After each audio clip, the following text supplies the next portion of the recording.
Maraming salamat po sa mga sumusuporta sa ating munting channel Mitsuki Official. Sa mga gustong mag-donate via GCash. Mga master, salamat. Paki-like, share and subscribe. Maraming salamat and God bless. Kabanata 2421. Pagkatapos noon, lumapit sa kanila ang lalaki, handang atakihin si Waltz. Smack! Agad na sinampal ni Waltz ang mukha ng lalaki. Ito ay malakas at malinaw. Medyo marami sa kanyang mga ngipin ang natanggal, at ang kanyang ilong ay nauwi rin sa baluktot, at ang dugo ay umaagos sa kanyang mga pisngi na tila ito ay isang talon. Ang nasasakupan ni Clay ay lubos na natigilan habang siya ay sumigaw ng malakas, hindi inaasahan na kumilos si Waltz sa ganoong bilis at lakas. Bilang isang cultivator na nakamit ang unang yugto ng core formation, naisip niya na pinangarap niyang mangyari ito sa kanya. Gayunpaman, hindi nasiyahan si Waltz sa isang sampal lang. Pagkatapos ay sinipa niya ito sa kanyang lower core, gamit ang Moon of the Nine Revolutions para ituon si Chi sa kanyang mga binti. Sa sandaling iyon, nakarinig sila ng matunog na kalabog, at ang kaibuturan ng tao ay nabasag sa isang sipa lamang.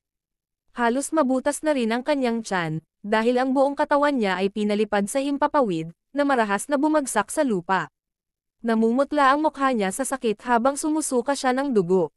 "Why, sinira mo lahat ng kapangyarihan ko." Galit na galit ang taong iyon habang nakatitig kay Waltz. Malamig ang ekspresyon ni Waltz. "Iyon lang ang mayroon ka. Ngunit naglakas loob ka pa ring magpakita ng kabastusan sa harap ng pamilyang Rockefeller. Sa tingin mo ba ay grupo lang tayo ng mahina? Binibigyan kita ng isa pang pagkakataon, Clay. Wasakin kayong lahat at ang kapangyarihan ng inyong mga lalaki, umalis kayo sa harapan ko, at lisanin ang California magpakailanman. Kung hindi." Humagalpak ng tawa si Clay na para bang ngayon lang nakarinig ng biro ay nagbigay ulit siya ng utos. "Draft, turn mo na." Ang nasa katanghaliang gulang na lalaki na nagngangalang Draft ay tumalon sa lupa habang siya ay sumugod patungo kay Waltz. Boom! Isang malaking hukay ang naiwan sa kinaroroonan ng kanyang mga paa pagkatapos niyang tumakbo palabas. Sa kabilang banda, ginamit muli ni Waltz ang Moon of the Nine Revolutions upang kontrahin ang kanyang pag-atake. Nang magsalubong ang kanilang mga palad ay medyo napaatras ang dalawa mula sa pagkakatama. Tila pare-pareho ang kanilang kapangyarihan. Hindi ko inaasahan na mabilis kang mag-improve nito, Waltz. Mukhang minamaliit kita, ngunit iyon na ang katapusan nito. Ang Homan Technology ay hindi isang organisasyon na gusto mong guluhin, kaya sumama ka lang sa akin. Mananatili ka sa loob ng Homan Technology hanggat nandito ako. At magkakaroon ka ng malaking bundle ng mga mapagkukunan. Tiyak na malalampasan mo ang iyong kasalukuyang kapangyarihan, sabi ni Clay. Bush T. Sisirain kita ngayon. Sa kabila nito, si Waltz ay sinipa sa bituka ni Draft makalipas ang 5 segundo. Nagsimula na rin siyang magsuka ng dugo. Bukod dito, naging madali si Draft sa kanya noong panahong iyon. Kung hindi, baka mas masaktan pa siya. Napapikit si Maya. "Waltz, umatras. Haharapin ko sila." Dahil si Maya ay may matinding potensyal, siya ay kasalukuyang isang profound mystic, 2 antas sa itaas ng kapangyarihan ni Waltz. Siya ay labis na hindi nasisiyahan na si Waltz ay nasugatan ng husto, kaya hindi siya nagpakita ng anumang awa. Gamit ang Silver Frost, isang malaking bug zone ng yelo ang pinakawalan mula sa kanyang palad, na dumapo kay Draft. Sa isang iglap, siya ay na-freeze sa isang icicle ng tao. Hindi siya tumigil doon, puno pa rin ng sama ng loob sa mga taong ito. How dare they disrespect Brittany? Dapat may death wish sila. Ipapakita ko sa kanila kung sino ang boss this time. Hindi ko iniisip na palayain si Clay, ngunit lahat ng kanyang mga nasasakupan ay kailangang magbayad. Kung mayroon silang lakas ng loob na humarap sa gulo, dapat silang maging handa para sa kamatayan. Kabanata 2422. 17 tao ang dinala ni Clay, ngunit ngayon ay 13 na lamang sa kanila ang natitira. Sa pamamagitan nito, lahat sila ay sumugod. Nagpas siyang higaitan si Maya at bugbugin siya ng buo. Wala silang pakialam sa pagiging patas. Mas mahalaga sa kanila ang pagkapanalo dahil magkakaroon sila ng kontrol sa mga natalo. Ang mga talunan na ito ay magiging wala.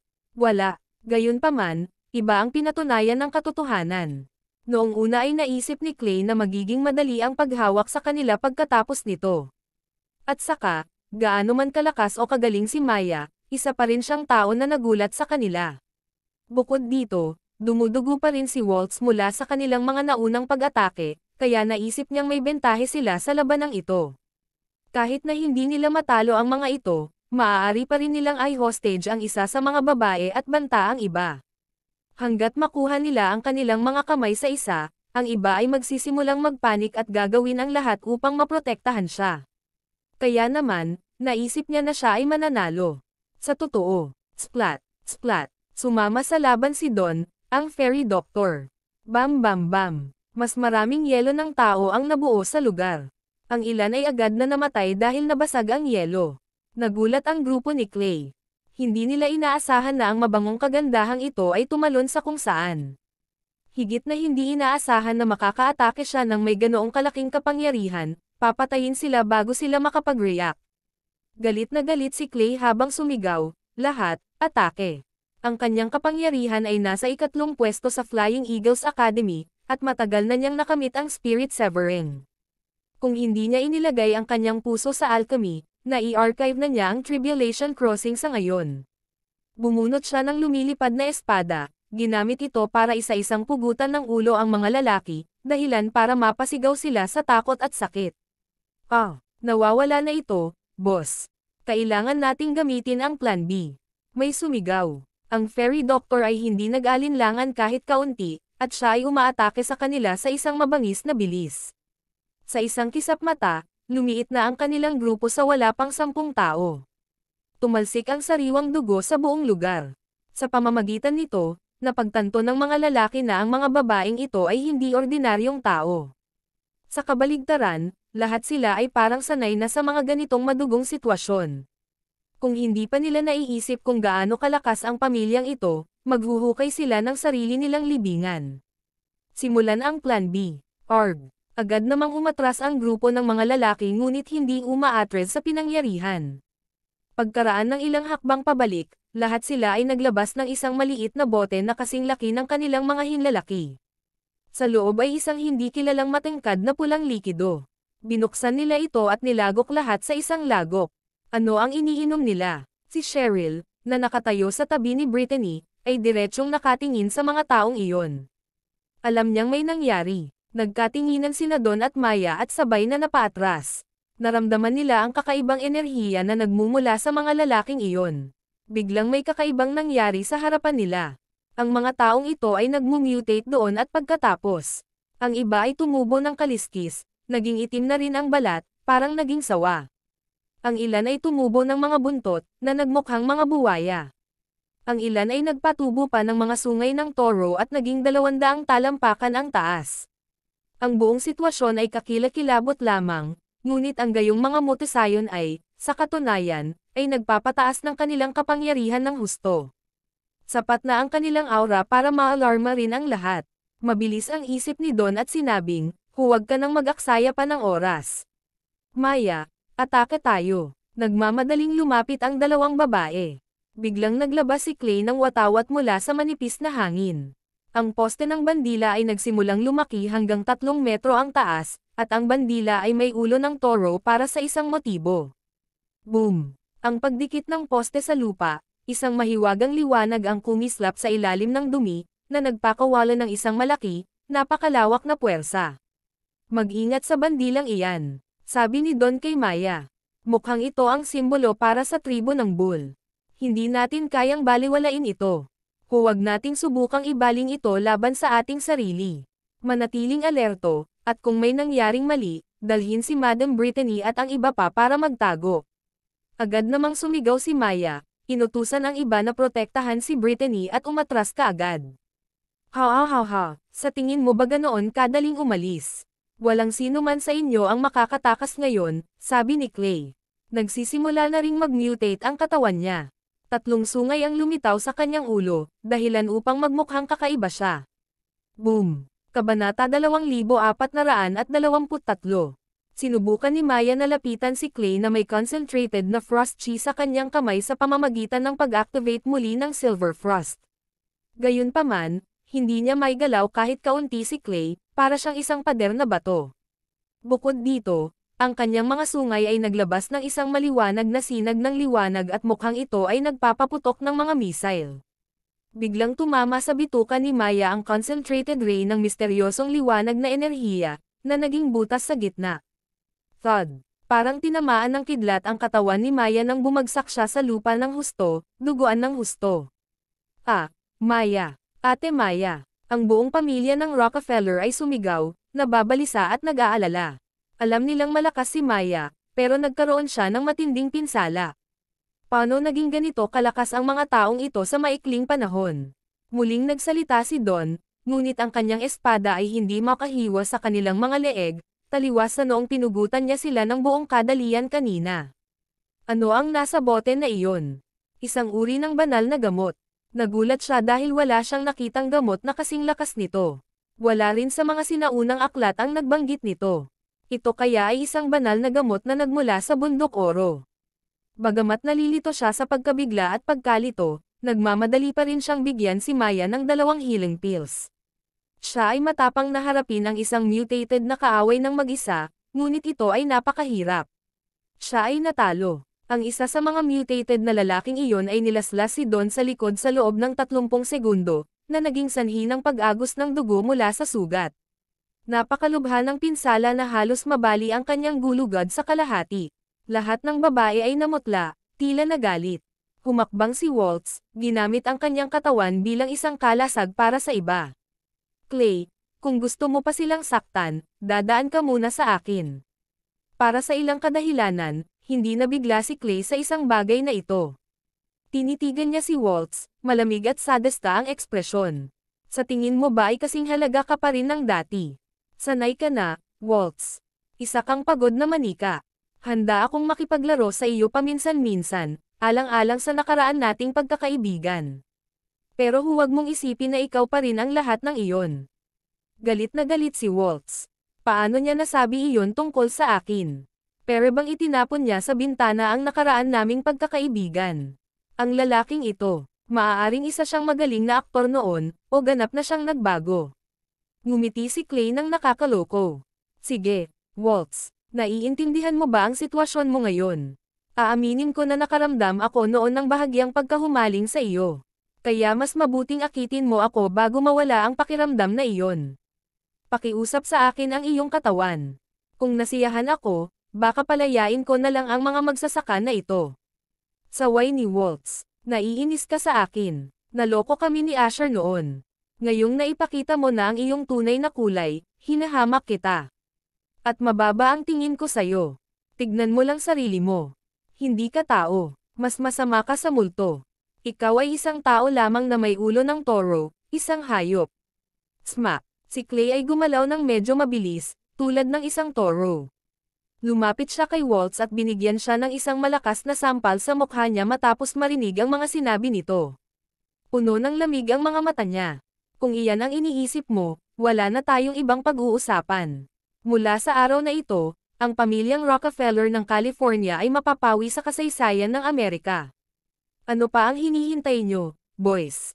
Hindi ba lahat kayo ay interesado sa ilan sa maliliit na babaeng ito? Malaya kang pumili kung sino ang gusto mo. Kapag nakapili ka na, dalhin na lang sila sa isang kwarto. Mayroon tayong libreng motel dito, hindi ba? Oh, siya nga pala, ang mga ari-arian ng iyong pamilya, kasama ang Thousand Miles Conglomerate, ay pagmamay-ari na ngayon ng Homan Technology. Pagkasabi noon ay dahan-dahan siyang naglakad patungo kay Waltz. Noon lang, isang boses na puno ng masamang hangarin ang nagmula sa kalangitan. Kaya, lahat ba kayo ay naguhukay ng inyong mga libingan, o lahat ba kayo ay may hiling na kamatayan? 2 tao ang lumipad sa likod ng isang baboy. Dumating na sina Alex at Ins. Gayunpaman, hindi inaasahan ni Alex na may isang tao dito na sisire sa kanyang buong pamilya kapag bumalik siya. Hindi. Teka, narito sila para nakawin ang aking mga ari-arian at ang aking mga manliligaw. Alex, mahal. Aking mahal. Kuya, bulalas ng mga babae na may tuwang-tuwang luha na namumuo sa kanilang mga mata nang makita nila si Alex. Kabanata 2424. Whoosh! Bit-bit pa rin sina Alex at Ins, bumaba si Pixie at pumwesto sa pagitan nina Waltz at Clay. Lumibot ang tingin ni Pixie sa tanawin. Una nitong napansin si Waltz, pagkatapos ay si Maya, Brittany, at ang iba pa. Pagkatapos ay bamulong ito. Oh my, little minion. Ito ang iyong mga asawa. Lahat sila ay ganoong kagandahan. Mayroon ka ba talagang oras upang hawakan ang lahat ng mga ito? Natigilan din si Ins. Medyo malaki ang harem mo. Dapat ko bang pakisamahan silang lahat? Walang imak si Alex na nakataas ang isang kilay kay Ins. Anong iniisip mo? Hindi ko akalain na ang aking harem ay nag-aalala sa iyo kahit kaunti. Hindi mo ba masyadong sineseryoso ang buong asawang ito? Sa kabilang banda, nagulat din si Waltz at ang iba pa. Hindi nila siya nakikita ng malinaw nang siya ay nasa himpapawid. Ngayon na maaari na nilang tingnang mabuti, lahat sila ay hindi maiwasang magpahayag ng pagkalito. Ang teenager ba na ito? Talagang lalaki ko. W, sino ka? Tanong ni Waltz na halatang blunder. Huwag mong sabihin sa akin. Anak ka ba ni Alex? Nay, maaari mo bang tingnan at tingnan kung peke siya? Lumapit si Brittany at iniskan siya pataas at pababa. Kinurot pa niya ang pisngi ni Alex at hinayla ito. Well, ang kanyang balat ay totoo. Hindi talaga alam ni Alex kung paano mag-react. Nay, totoo rin ako. Pero, ikaw lang. Wala ka talagang edad. Marahang hinaplos ni Alex ang mukha niya matapos siyang kurutin ng ina. Hindi mo rin nakikita ang iyong edad. Tingnan mo lang mukha mo. Walang magtatanong dito kahit na sinabi mong nasa 20s ka na. Mukha lang akong mas bata ng ilang taon kaysa dati. Hindi ba mas kamukha ko ang anak mo sa ganitong paraan? Sagot ni Brittany. Paano ang mga asawa mo? Mukha kang menor de edad. Hindi ba parang gumagawa sila ng krimen? Kapag natutulog ka, nasa kanila na yan. Nagpatuloy ang pamilya sa paligid ni Alex, pinagchichismisan at pagtatanong sa kanya. Parang nasa flea market sila ngayon. Si Clay, na tila ang pangunahing tauhan kanina, ay agad na naging isang nobody. Higit sa lahat, nauubusan sila ng oras. May time limit ang potion na ininom lang nila.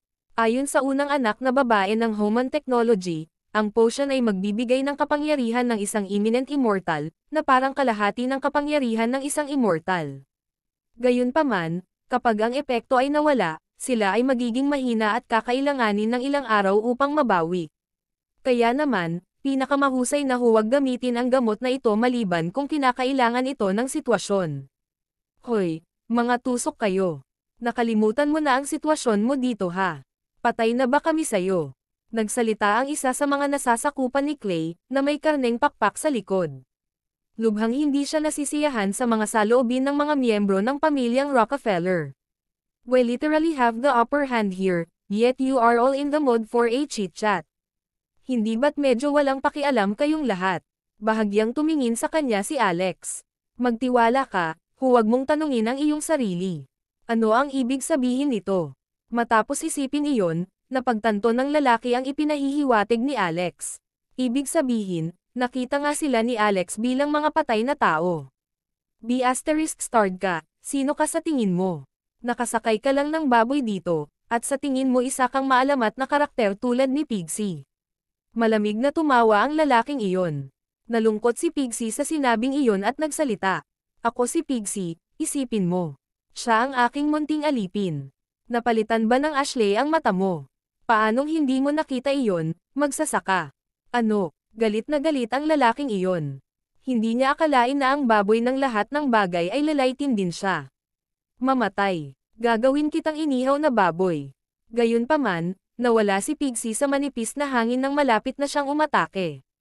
Pambihira ang bilis ni Pixie. Walang sino mang tao ang maaaring makipagkompetensya dito. Biglang napagtanto ng lalaking iyon na ang isa sa kanyang mga pakpak ay pilit na pinutol ni Pixie kasama ang mga trotter nito sa harapan. Mahilig ako sa chicken wings. Iniisip ko kung masarap ang pakpak ng lalaking ito.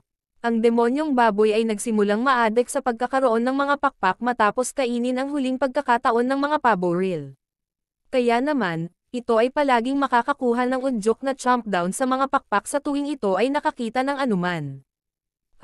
Napahiyaw sa sakit ang lalaking ibon. Puno ng dugo ang likod niya matapos matanggal ang pakpak niya. Bukod dito, ang gayong puwersa ay nagpalaki lamang ng sugat, na nabasa ang sahig ng sariwang dugo. Nagulat ito sa bawat tao sa eksena, bukod kina Alex at Ins. Paano naging ganito kalakas ang isang baboy? So ibig sabihin wala sa atin ang mas malakas kaysa baboy. Biglang naalarma si Clay. Natarante siya matapos makita kung gaano kalakas si Piggsy. Agad siyang lumingon at napansin niyang diretsyong nakatingin sa kanya si Alex. Sa hindi malamang dahilan, naramdaman niya na para siyang pinagmamasdan ng isang malaking sinaunang halimaw. Bukod doon, nakilala niya ang isang ambasador mula sa Mount Oro pabalik sa Homan Technology. Kabanata 2425. Ang ambasador na iyon ay napakalakas. Nang titigan siya ng mga ito ay naramdaman niya ang biglaang pag-udyok na lumuhad din. Ganyan sila kalakas. Pero ngayon, ganoon din ang naramdaman niya nang tumingin sa kanya si Alex. Ngunit, paano ito posible? Naghahalusinate siguro ako. Mamatay. Umatake si Clay, gamit ang kanyang imminent immortal powers para iduyan ang kanyang mga kamao sa ulo ni Alex. Alam na alam ni Don kung gaano kalakas si Clay. Nag-aalala siya na baka masaktan si Alex at sinubukan siyang bigyan ng babala na huwag gawin ang suntok kung hindi niya magagawa. Bigla, hindi niya natapos ang kanyang pangungusap. Iyon ay dahil wala kay Alex ang suntok ni Clay. Hindi siya umiwas, literal na tinanggap ang pag-atake ni Clay.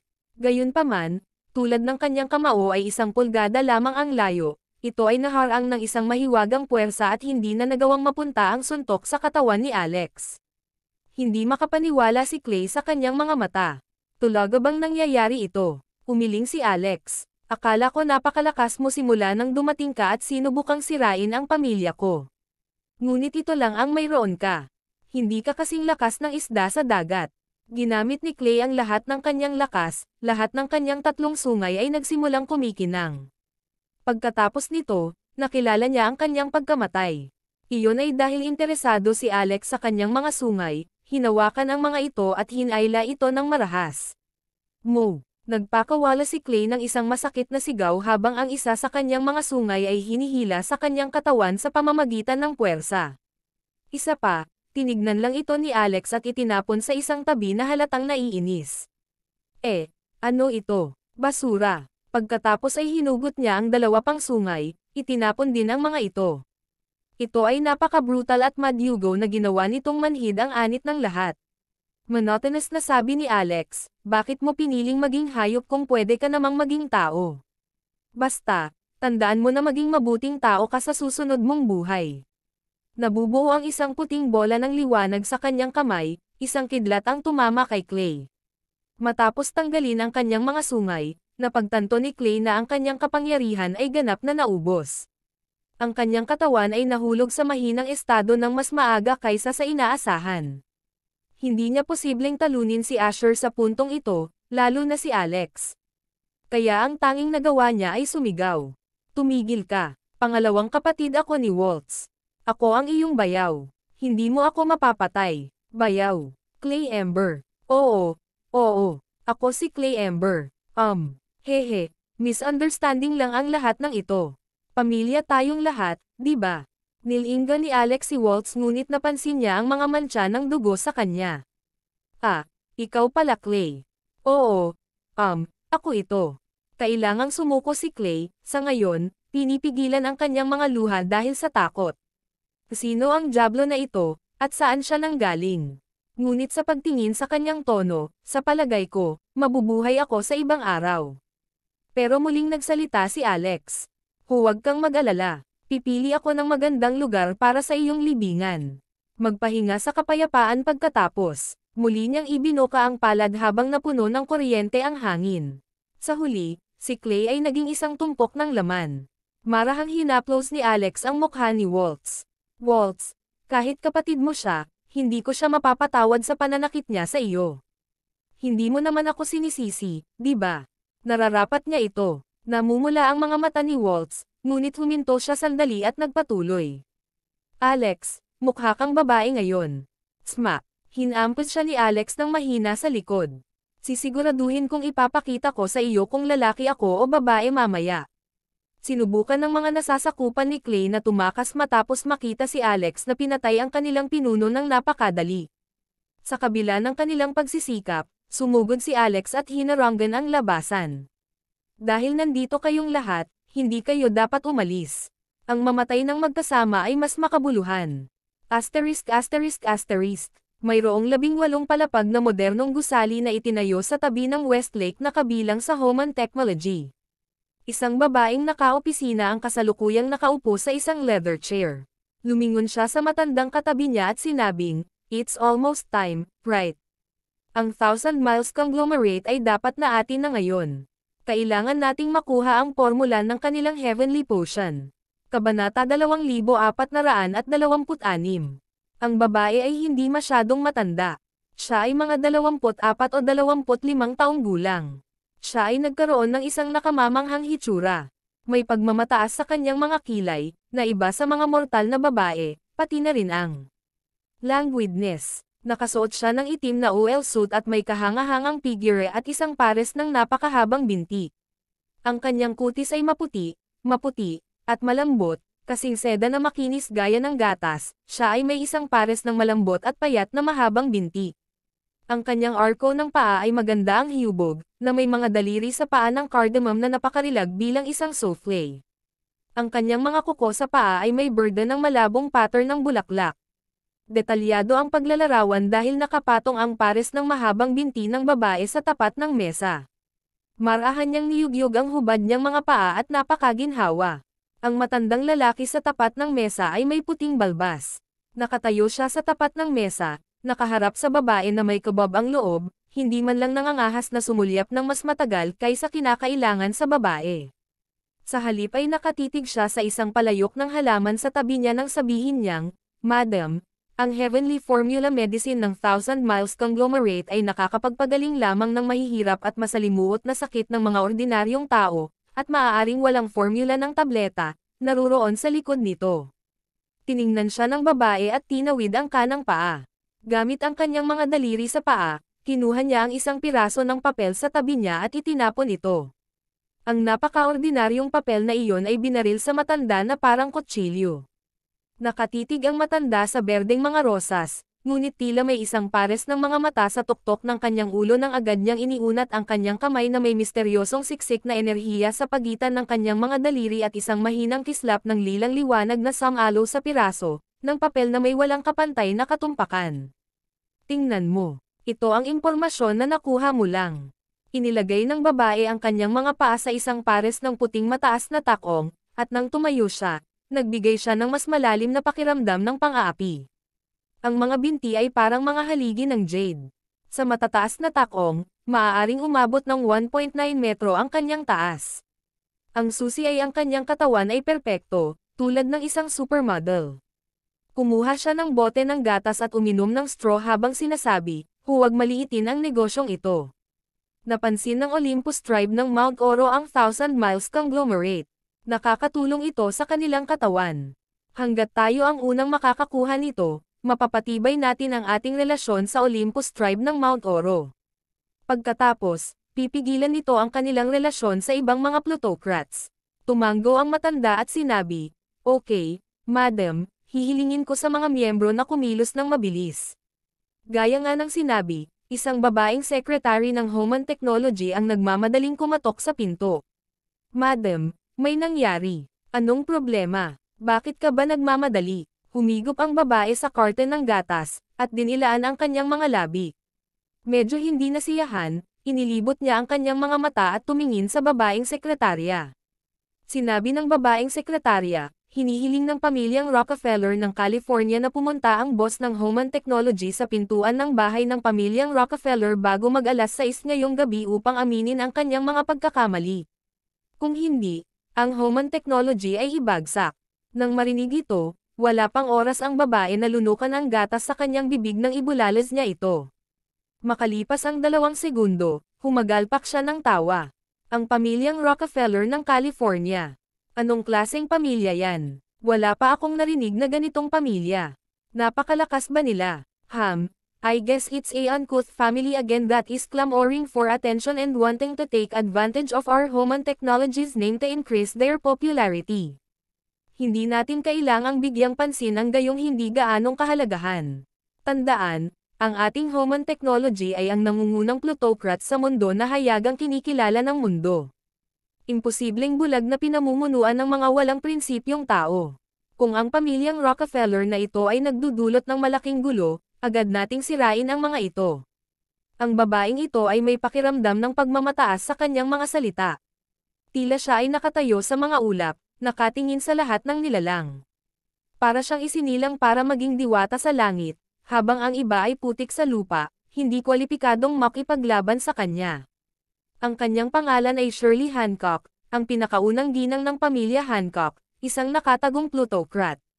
Inilabas ng babaeng sekretarya ang kanyang cellphone at nagtap sa isang video. Madam, ang balitang ito ay kamakailan lamang sa Switch TV. Isang napakasikat na babaeng anchor ang nagpost nito. Ang kanyang pangalan ay Michelle Yaul, palayaw na Mo Little Witch. Siya ay may isang makapangyarihang figure sa likod niya, na sinasabing ang fairy doctor ng Flying Eagles Academy, na siya rin ang kanyang master. Ito ay nagpapatunay na ang mga balitang kanyang naipost ay unang impormasyon at may malalim na kaugnayan sa pamilyang Rockefeller. Kabanata 2427.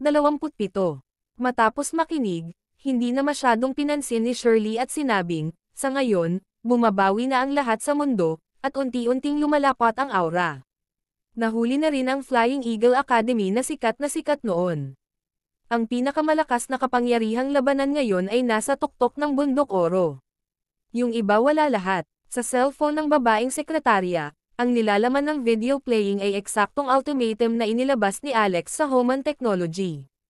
Gayunpaman, sinulyapan lamang ito ni Shirley, tinatrato siya bilang isang poser. Huwag mo nang pansinin. Humanda na sakupin ang Thousand Miles Conglomerate. Alis na. Pagkatapos niyang magsalita at paalisan ang mga tao, kumuha siya ng isa pang bote ng yogurt mula sa refrigerator, nilagok ito. Siya ay isang babae na mahilig kumain ng mga produkto ng pagawaan ng gatas. Asterisk. Siyempre, maibabahagi ni Michelle ang video na ito dahil nagkataong nasa pamilyang Rockefeller siya.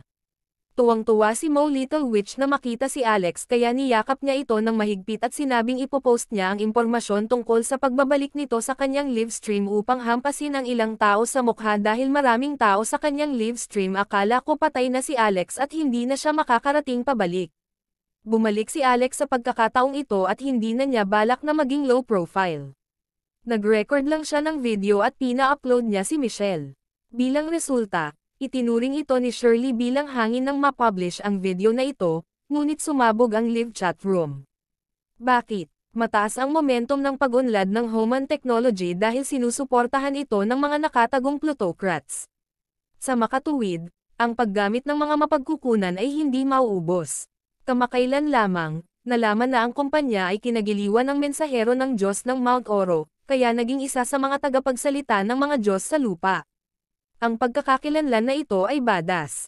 Matagal nang nawala si Alex. Inakala ng lahat na siya ay namatay sa loob ng sinaunang hangganan. Ngayon, siya ay bumalik sa pamamagitan ng kapalaran at hiniling sa malaking boss ng Homan Technology na tumakbo sa kanya, lumuhad, at aminin ang kanyang pagkakamali. Hindi ba ito masyadong walang ingat? Sumabog ang live chat room.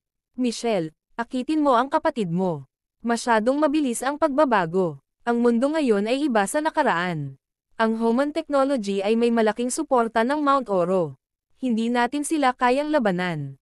Kaya hilingin kay Brother Alex na tiisin ito sa ngayon. Oo, sumasang-ayon ako sa komento sa itaas. Ano ang nangyayari? Bakit parang mas bata si Alex? May problema ba sa salamin ko? Pakiramdam ko ay ang aking mga mata ang nakakakita ng mga bagay na mali. Alex, hindi ba siya nagpakasal at nagkaanak noon pa? Ito, hindi pwedeng kapatid niya iyon, tama ba? Ipaglaban mo si Homan at harapin ang mga kahihinatnan. Ang internet ay puno ng mga komento. Ito ay dahil, sa panahong ito, ang plutokratikong puwersa ng mundo ay lumitaw. Mayroon silang makabuluhang mga mapagkukunan at maraming pera at madalas na mayroon silang napakalaking lakas sa pakikipaglaban. Bukod sa isang plutocrat na nagpapakita ng pambihirang kakayahan, mayroon pang ang ilang mga makasaysayang sinaunang sekta na pinigilan nila. Bagamat nagkaroon ng kaunting katanyagan si Alex noon, sa pangkalahatan ay naramdaman ng mundo ang ilang agwat sa pagitan nila ni Jade, ang Flying Eagles Academy, Principal Luan, at Principal Lawler. Tiyak na hindi niya kayang labanan ang Homan Technology at ang kanilang punong taga-suporta, ang pamilyang Hancock. Pagkatapos, nang maramdaman ng karamihan na si Alex ay nasa labas ng kanyang lalim na nagpapalawak ng kanyang sarili, pumasok si Michelle sa live chat room at nagpadala ng isang mensahe. Ang boss ng Homan Technology ay hindi pumunta sa pintuan upang humingi ng tawad sa 9:00. Kaya huwag mag-atubiling panoorin ang kahangahangang palabas ng pagbagsak ng Homan Tower. Kabanata 2428. Sa sandaling ginawa ang pahayag na ito, ang buong bagong mundo ay naging magulo, hindi banggitin ang live stream ni Michelle. Si Michelle ang pinakasikat na babaeng anchor sa Switch TV ngayon, at ang iba ay hindi maihahambing sa kanya. Sa sandaling naglabas siya ng ganoong kalaking balita sa live room, agad itong naging viral. Agad na nakita ng senior management ng Switch TV, na nasa likod ng mga eksena, ang posibleng nakakagulat na epekto ng kaganapang ito. Para sa kapakanan ng mga tagahanga, ginawa ng pamunuan ang paghaharap sa pagitan ng pamilyang Rockefeller ng California at Homan Technology sa isang espesyal na column sa homepage. Ang mga nakalogin sa platform ay makikita ito kaagad. Homan Tower, hindi ba iyon ang Homan Tower of Homan Technology na matatagpuan sa gitna ng Michigan? Narinig ko na noong itinayo ang gusaling ito, lahat ng materyales na ginamit ay ang pinakamahusay ayon sa nangungunang mga pamantayan ng seismic sa mundo. Ang halaga ng gusali ay hanggang 30 bilyon. Kahit na ang mga missile ay hindi maaaring sirain ang ganitong uri ng gusali. Tanungin siya kung paano niya planong gumuho ang tore. Gamit ang kanyang bibig. Parang medyo retarded ang kapatid ni Mo Little Witch. Nabubuhay ba siya sa isang panaginip? Sa internet, maraming kasuklam-suklam na boses ang lumitaw, hindi naniniwala sa lahat na si Alex ay maaaring gumuho ng Homan Tower. Siyempre, may mga taong namumukod tangi at nagpahayag ng mga kahangahangang tagumpay ni Alex. Laos ka na ba? Si Alex ay isang super big boss. Alam mo ba kung paano nawala ang Mount Fuji ng isla? Maaari kang magbasa ng pahayagan kung hindi mo alam. Oo, kayang mawala ni Alex ang Mount Fuji. Ano ang isang Homan Tower lamang? Gayun din, noon, may pagsalakay ng demonyo sa sinaunang hangganan. Kung hindi nailigtas ni Alex ang araw, ngayon ay wala na ang buong gininto ang panahon. Kakatawa talaga kayong mga nagchichismisan sa iba. Pero may sumagot agad, sino ang nakakaalam kung hindi totoo ang nangyari noon? O baka naman itong si Alex na matagal ng kasabwat ng mga demonyo ay sadyang nag-show. At saka, iba na ang lahat ngayon. Maging ang tribo ng demonyo ay binugbog ng masama ng banal na mensahero ng Mount Oro. Anyway, maghihintay ako ng 9:00 para makita ko yung joke. Mayroong kahit isang ID na tinatawag na Sinister Spirit, na nagsasabing, nag-overestimated si Alex sa kanyang sarili. Siya ay tiyak na mamamatay. Naghanda ako ng kabaong at handa akong kunin ang bangkay niya ng libre. Asterisk. Sobrang ingay sa labas. Si Alex at ang lahat ng miyembro ng pamilya ng Rockefeller ay hindi nababahala. Nakita ni Alex ang kanyang ama, na matagal na niyang hinahanap, kaya bumalik siya ng mag-isa. Nang makita siyang nakadina sa kama, ang kanyang katawan ay nakagapos ng bakal na mga lubad, kahit dalawa ng direkta sa loot bone. Ang kanyang ekspresyon ay madilim at kakilakilabot, at ang kanyang puso ay kumirat na parang pulikat. Tatay, sino ang gumawa nito? Sino ang nagkulong sa aking ama ng ganito? Mayroon bang natitirang sangkatauhan? Labis siyang nalungkot. Bilang anak ng lalaki, hindi niya talaga makita ang ganoong eksena. Napaluha si Florence at sinabing, ginawa ito ng iyong amo, Jade. Ngunit hindi mo masisisi ang iyong Panginoon. Ito rin ay para sa kapakanan ng iyong ama. Kapag walang sampong ang tatay mo, okay na siya. Ngunit kapag ang lason ay umatake, siya ay hindi naiiba sa isang hayop. Inatake niya hindi lamang ang iba kundi pati ang kanyang sarili. Kung hindi siya nakadina, pinatay niya ang kanyang sarili. Nang marinig iyon, lumuwag ang ekspresyon ni Alex. Gayunpaman, ito ay masakit pa rin sa puso. Sabi ni Cherry, na nasa gilid, judging from the last seizure, in another hour, Uncle should have another seizure. Alex, mayroon ka bang mataas na uri ng antidote na table task sa iyo? Kung mayroon ka, magmadali at subukan siya. Kapag nangyari ang mga nakakalason na pag-ataking ito, mas mabigat ang pinsala sa katawan. Ako ay higit na nag-aalala na kung ang toxicity ay makapinsala sa utak, ang mga kahihinatnan ay hindi mahuhulaan. Tumanggaw si Alex. Naihanda ko na ang antidote, ngunit gagamitin ko lamang ito kapag ang aking ama ay may seizure, kaya maghintay tayo ng ilang sandali. Maya-maya, dumating na rin si Maya at ang fairy doctor. Nagkaroon sila ng ilang mga pinsala kanina, ngunit kasama si Alex, hindi ito mahirap na pagalingin sila. Pagkaraan ng ilang sandali, ganap na silang gumaling. Karaniwan, kailangan ng isa na maghintay ng isang oras, ngunit sa pagkakataong ito, mas maaga ang pag-atake ni William, at pagkaraan lamang ng 10 minutong paghihintay, nanginginig ang kanyang katawan, at iminulat niya ang kanyang duguan na mga mata. Paalala ni Cherry sa kanila, nagkakaroon ng seizure si Tito. Alex, bilis. Kabanata 2429. Hawak-hawak na ni Alex sa kamay niya ang antidote pill kanina. Ito ay isang ika-9 na baitang na tableta na kilala bilang Ternary Divine Antidote Pill. Ito rin ang pinakamataas na antas ng mga tabletang maaaring pinuhin ni Alex sa kanyang kasalukuyang antas ng alchemy. Ito ay nasa kategorya ng mga espiritual na table task. Mas mabuti pa, at hindi na ito mapabilang sa kategorya ng mga table task sa lupa. Ito ay kilala bilang ang Divine Fairy Pill noon. Hindi pa napino ni Alex ang isang Divine Fairy Pill, kaya hindi niya alam kung magagawa niya ito. Ang Divine Fairy Pills ay natural na mas advanced kaysa sa mga espiritual na table task. Isa sa pinakamahalagang pagkakaiba ay ang Divine Fairy Pills ay naglalaman ng ilang rule energy, ang essence ng elixir pill. Dagandong. Ang mga mata ni William ay kasing pula ng dugo, nakatitig kay Alex na parang nakatitig sa kanyang pangunahing kaaway, na gustong kainin siya ng buhay. Ito ay hindi tulad ng isang matandang lalaki na nakikita ang kanyang anak, na ginawa Florence, na nanunood sa tabi niya, pakiramdam lalo na hindi kasiya siya. Kinagat ni Alex ang kanyang mga labi at ginalaw ang kanyang mga daliri, handang ipasok ang mga table task sa bibig ni William nang magkaroon siya ng pagkakataon. Ngunit sa sandaling iyon, nakaramdam siya ng kakaibang enerhiya sa katawan ni William, mula sa loob ng kaluluwa ni William. Ito ay kakaiba at malamig, tulad ng isang makamandag na ahas na pumipili ng mga taong lamunin, na nagbibigay kay Alex ng nakakatakot na pakiramdam. Hindi. Dahil lang dito, tumigil sandali si Alex at hindi binigay ang tableta kay William. Sa sandaling ito, ang Mysterious Maiden of Nine Heavens, na matagal nang nakatago sa palasyo ng isip ni Alex at komportableng nakahiga sa ilalim ng Chaos Tree sa malamig na jade bed na dating pagmamayari ni Pixie, ay nagpadala ng boses sa banal na pag-iisip ni Alex, hindi iyan, tama. Maswerte ka na hindi mo siya binigyan ng Ternary Divine Antidote Pill. Kung hindi, ang iyong ama ay hindi nakaligtas ng higit sa 10 paghinga. Ano? Nagulat si Alex, at mabilis niyang piniga ang tableta sa kanyang kamay. Pakiramdam niya ay hindi pa rin ito ligtas at muling ibinalik ang imbakan na kayamanan. Little sister, alam mo ba ang kanyang kalagayan? Anong tinawag mo sa akin? Ang mahiwagang dalaga ng siyam na langit ay sumanggot ng malamig at gamulong-gulong sa kama. Tamad na akong pakialaman ang drama sa buhay mo.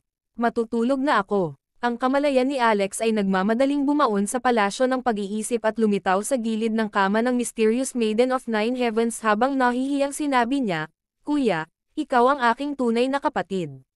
Ito ay okay, tama. Sabihin mo sa akin ngayon, ano ang nangyayari sa aking ama?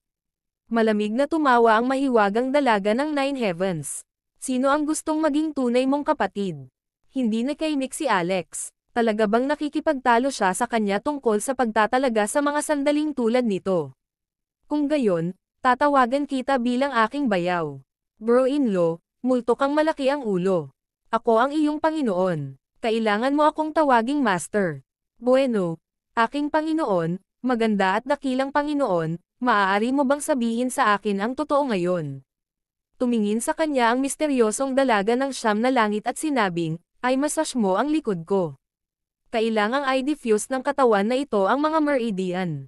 Laging masakit lately. Upang iligtas ang kanyang ama, inilagay ni Alex ang kanyang pinakamahusay na pag-uugali. Nahanap mo na ang tamang tao. Sa bagay na ito, ako ay isang propesyonal. Bumagsak ang kanyang mga kamay sa likod ng Mysterious Maiden of Nine Heavens, kung saan maganda at sexy ang mga kurba. Ngunit, Wala nang balak si Alex na samantalahin siya. Nakatuon ang isip niya sa pagpapasaya sa kanya, kaya masunurin niya itong minasahe. Ang mahiwagang dalaga ng siyam na langit ay natuwa. Baguhin ang posisyon. I pressure ang bewang. Okay, ang aking puting lotus. Mabuti, ngayon gawin ang mga paa. Dear White Lotus, napakaganda ng iyong mga paa. Pakiramdam ko ay komportable ako. Ano ang sinabi mo? Oh, tinatanong kita kung komportable ka kapag pinipisil ko ang mga paa mo ng ganito. Well, okay lang, simula ngayon, pasok ka at magpamasahe ka sa akin araw-araw, okay? Okay. At ang aking ama, ang mahiwagang dalaga ng siyam na langit ay tuluyang tumigil sa pagtatago. Dapat maramdaman mo rin, di ba? Sinasabi ko sa iyo, ito ay tinatawag na soul planting. Ang iyong ama, na pinaburan ng isang dakilang tao, ay gustong isakripisyo siya sa isang labas ng katawan na pagkakatawang tao. Kabanata 2430. Ano? Hinawakan ni Alex ang isang puting jade na paa ng Mystic Maiden at tuluyang natigilan. Ito ay, may gustong pumalit sa katawan ng aking ama. Umiling ang Mystic Maiden. Soul planting, hindi possessing. Ang pagtatanim ng kaluluwa ay 100 beses na mas malupit kaysa sa pag-aari. 1,000 beses na mas malupit. Humigpit ang hawak ni Alex.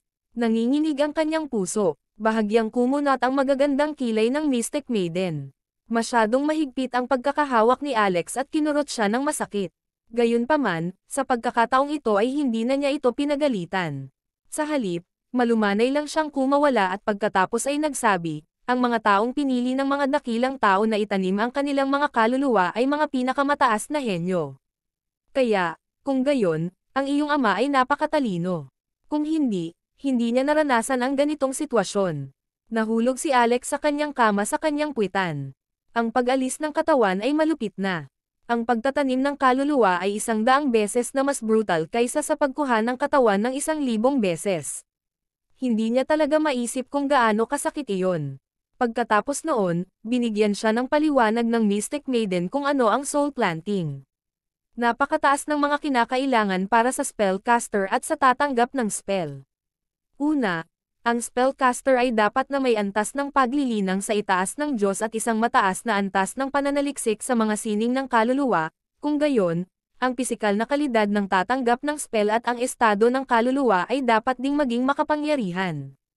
May mga alingaw-ngaw na ang spellcaster ay dapat na pinuno ng isang kaharian na may talento na higit pa sa mga tinatawag na divine sons and daughters.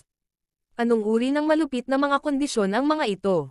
Ang proseso ng pagtatanim ng kaluluwa ay iba sa pagkuha ng katawan. Ang pag-aari ay prangka at brutal.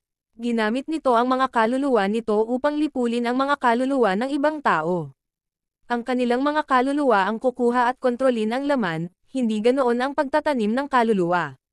Ang pagtatanim ng kaluluwa ay kapag ginamit ng isang dakilang tao ang banal na sangkap sa kanyang kaluluwa, kabilang ang isang bahagi ng kapangyarihan ng kaluluwa na itatanim sa katawan ng henyo.